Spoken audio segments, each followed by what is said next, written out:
Assalamualaikum warahmatullahi wabarakatuh. Video praktikum ekonomi Logika 2 kali ini akan menunjukkan penggunaan software Stata untuk melakukan analisis AGIMA. Ini adalah data yang akan digunakan untuk analisis AGIMA, yaitu data CPI Indonesia dengan periode bulanan. Ya, di Excel ini sudah ada keterangan variabel waktunya, tapi format seperti ini tidak dikenali di Stata sebagai ukuran waktu. Oleh karena itu yang kita copy dari Excel cukup variabelnya saja. Ini yang akan dilakukan pemodelan lebih lanjut. Jadi sudah diblok, di copy, kemudian selanjutnya kita buka ke Stata. Kita lanjutkan di Stata. Di sini kita bisa masukkan data yang tadi di copy ke dalam menu data editor edit ya. Di sini ada ikonnya. Lalu data tadi bisa di paste dengan variable name sebagai kolom yang pertama. Nah, di sini kita bisa set atau kita buat terlebih dahulu keterangan dari variabel atau keterangan waktunya dari yang akan kita set nantinya. Pertama kita buat terlebih dahulu variabel namanya misalkan T, ya ini adalah sama dengan underscore N ya. Jadi tujuannya untuk membuat, dicek dulu untuk membuat angka yang 1 sampai ke observasi terakhir yaitu 66. Ya, kemudian nanti kita konversi dari nilai yang ada di dalam T ini ya, kita buat namanya misalkan adalah new T. Ya, itu adalah nilainya. Nah, di sini kita menggunakan fungsi yang namanya TM.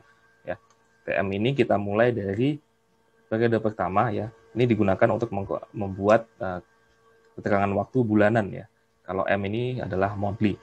Ya, dari mulai 2014 M1 seperti ini tulisannya, lalu plus T min 1. Ya. Nah, kemudian maka di dalam data editor bisa kita lihat di sini ada variabel namanya new T ya. Angkanya sudah disesuaikan dan pada new T ini tinggal diubah formatnya. Pada new T, klik dulu new T, kemudian formatnya diganti menjadi monthly seperti ini. Lalu klik OK. Ya, maka sudah muncul variabel keterangan waktunya ya. Dan yang penting di sini adalah sudah berwarna merah atau dia dikenali sebagai float di sini. Artinya dia bisa di-set sebagai keterangan waktu. Nah, kembali ke sini. Selanjutnya kita set variabel new T tersebut ya dengan menggunakan fungsi tsset. Lanjutkan dengan new T. Nah, karena itu muncullah keterangannya. Jadi ini adalah time variabelnya dari 2014 M1 sampai 2019 M6 dengan delta atau selisihnya itu adalah per observasi itu selama 1 bulan. Selanjutnya kalau sudah kita set variabel keterangan waktunya ini, kita bisa buat plot time series ya. Bisa ada dua akses ya, bisa dengan grafik kemudian time series graph, atau dengan statistik kemudian klik time series kemudian graph. Ya, ini sama saja ya. Mungkin kita pakai yang ini, klik line plots. Ya, kemudian klik create. Di sini masukkan variabel y-nya itu adalah CPI. Lalu klik accept dan klik OK. Ya, muncul ini adalah plot dari variabel CPI selama 66 bulan periode pengamatan. Dari sini juga bisa kita lihat bahwa terdapat kecenderungan tren bahwa nilainya itu meningkat seiring waktu ya. Nah, untuk memastikan apakah variabel CPI ini stasioner atau tidak, kita gunakan uji yang formalnya. Antara lain adalah uji augmented Dickey-Fuller. Nah, di sini bisa kita akses dengan klik menu statistik, kemudian time series ya. Kemudian di sini ada tes di bagian bawah, augmented Dickey-Fuller unit root test. Ya. Oke, masukkan variabelnya yaitu CPI. Nah, lalu klik OK di sini. Ya, muncul di sini p-value-nya adalah 0,7685. Artinya dia tidak tolak H0 atau dari uji ADEF ini bahwa variabel CPI ini tidak stasioner pada data level. Oleh karena itu kita lanjutkan pengecekannya pada data first difference-nya. Ya, bisa kita klik formula sebelumnya pada komen yang terdapat di sebelah kiri ini. Ya, kemudian tinggal kita modifikasi untuk mengganti CPI menjadi first difference di CPI, tinggal ditambahkan D titik di depannya dengan huruf D kapital. Seperti ini. Ya, lalu di enter. Ya, dan di sini dengan menggunakan atau pengecekan uji ADF-nya pada first difference dari CPI diperoleh hasil p-value-nya itu adalah sangat kecil, yang berarti tolak H0 atau variabel first difference dari CPI ini sudah stasioner. Selanjutnya kita bisa lakukan pengecekan dengan fungsi autokorelasi dan fungsi partial autokorelasi dalam bentuk plotnya tentu saja ya. Nah, di sini juga kita bisa buat plotnya. Kita mulai dengan kita ketikkan saja di komen ya, untuk AC atau autocorrelation function ya, itu nama fungsinya adalah seperti ini, AC ya. Kemudian kita masukkan variabel yang akan dicek ya, yaitu dengan informasi sebelumnya bahwa dia stasioner pada first difference, maka langsung saja AC dari first difference CPI. Tuliskan seperti ini, AC spasi D besar titik CPI. Ya, lalu di enter, maka tunggu beberapa saat dan dia akan menampilkan plot ya di sini. Oke, jadi untuk AC ini adalah sebagai informasi untuk variabel atau komponen MA ya. Ya, tadi dari Arima, maka I-nya itu sudah diketahui 1 dan MA itu juga di sini dilihat berapa pada sampai ordo berapa dia melewati garis di sini ya. Nah, di sini yang di luar garis sampai leg ke-3 ya, sebagai gambaran. Ya, kita kembali ke sini ya. Sekarang bagaimana kita cek dengan partial autocorrelation-nya? Tinggal dibuat PAC spasi D titik CPI. Ya, ini untuk menginformasikan kemungkinan berapa ordo dari si AR ya. Kalau PAC ini untuk AR. Nah, di sini yang melewati garis kira-kira sampai ke 2 ya, leg 1, leg 2. Leg seterusnya tidak ada yang melewati garis seperti itu. Oleh karena itu kita bisa melakukan atau mengestimasi mungkin batas ordo maksimumnya untuk AR itu adalah sampai 2 dan untuk MA itu sampai 3 ya. Dan di Stata ini tidak ada fitur untuk pemilihan otomatis model Arima terbaik, jadi mungkin kita bisa memerlukan beberapa trial ya, trial and error di sini.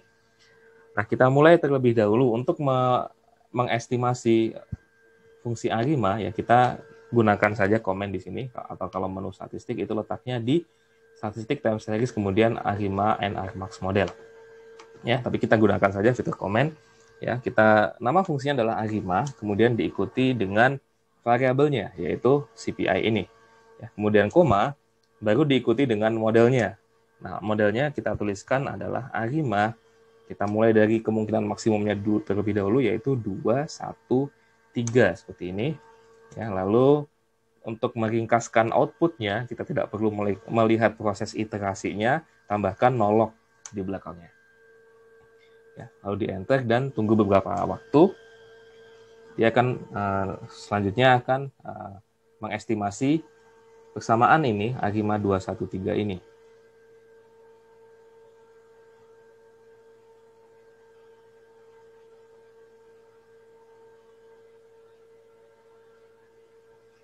Nah, memang membutuhkan beberapa waktu ya, dan di sini sudah keluar outputnya.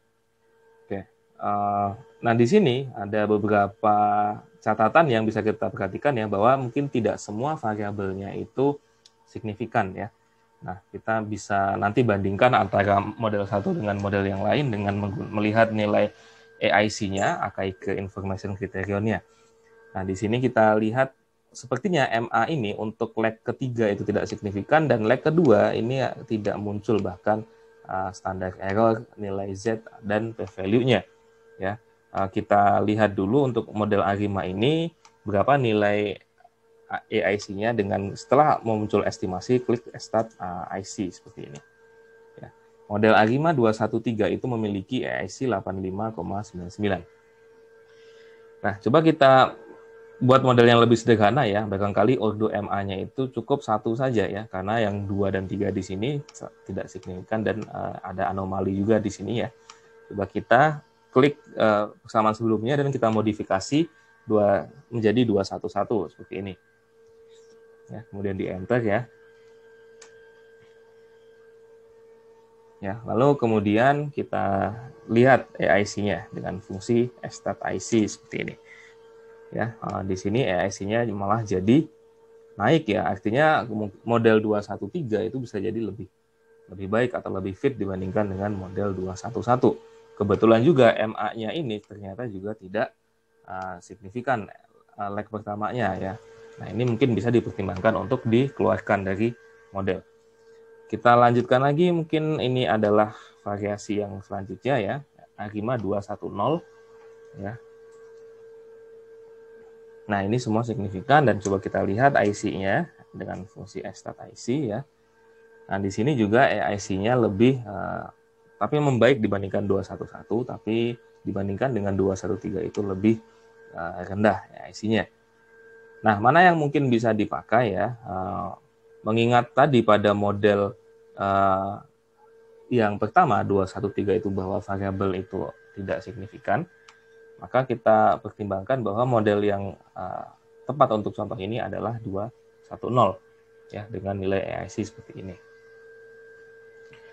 Selanjutnya kita bisa menggunakan dari hasil estimasi ini AGIMA 210 yang diperoleh ini ya, bisa kita lanjutkan dengan meng-forecast ya, atau melakukan peramalan untuk nilai di masa yang akan datang.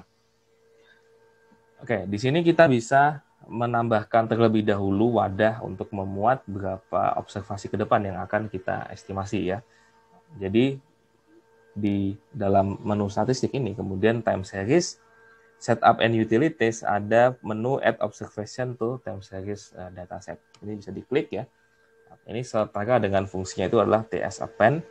Ya, kalau kita mau menambahkan atau memforecast untuk 6 bulan ke depan ya, maka bisa kita tambahkan periodenya dengan menuliskan 6 di sini. Ya, lalu klik OK. Ya, ini sudah menambah wadah untuk memuat observasinya selama 6 periode.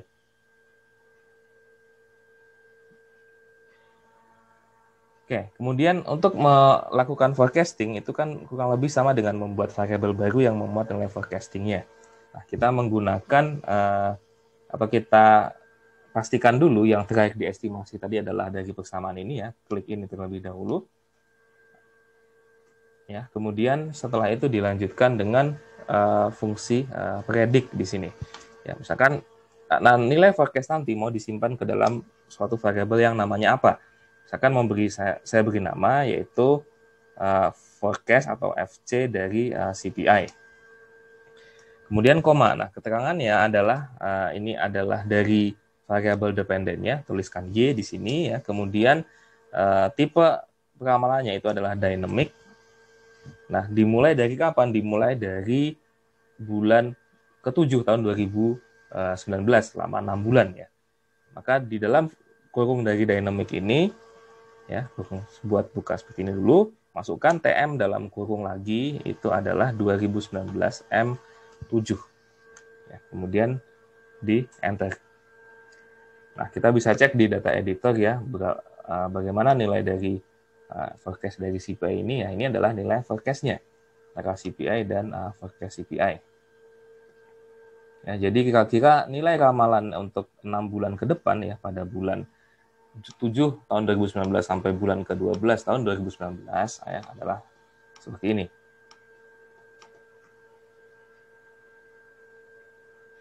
Nah, dari hasil estimasi ini ya, kita bisa selanjutnya ya, kita bisa sandingkan antara dua buah kurva ini. Nah, kita bisa akses dari statistik, kemudian time series, graph, line plots ya. Tadi plot 1 sudah memuat nilai CPI-nya ya. Sekarang coba kita tambahkan lagi plot yang kedua, yaitu dia memuat nilai dari forecast CPI. Ya, lalu klik accept. Ya, ada plot 1, plot 2, lalu klik OK. Ya, maka ini adalah forecasting dari variabel CPI ya. Nilai yang warna biru ini adalah nilai aktualnya, dia berakhir sampai bulan 6 tahun 2019, sedangkan yang warna merah ini adalah kelanjutannya yang berupa forecast. Jadi ini adalah nilai ramalan dari model AGIMA 210 yang diestimasi di Stata ya. Jadi ada dua output di sini ya, yang sebelah kiri ini adalah persamaannya ya, AGIMA 210, dan ini adalah kira-kira hasil estimasinya ya. Jadi nilai forecasting ini dibentuk dari persamaan AGIMA yang dipilih atau yang digunakan untuk meramal. Jadi seperti itu ya. Jadi kalau misalkan kita yang akan kita forecast itu dari model ARIMA yang lain, tentu nanti forecastingnya juga mungkin akan sedikit berbeda. Ya, ini adalah contoh praktek estimasi ARIMA di Stata berikut dengan peramalan nilainya. Semoga bermanfaat ya. Selamat mempraktekkan. Terima kasih. Wassalamualaikum warahmatullahi wabarakatuh.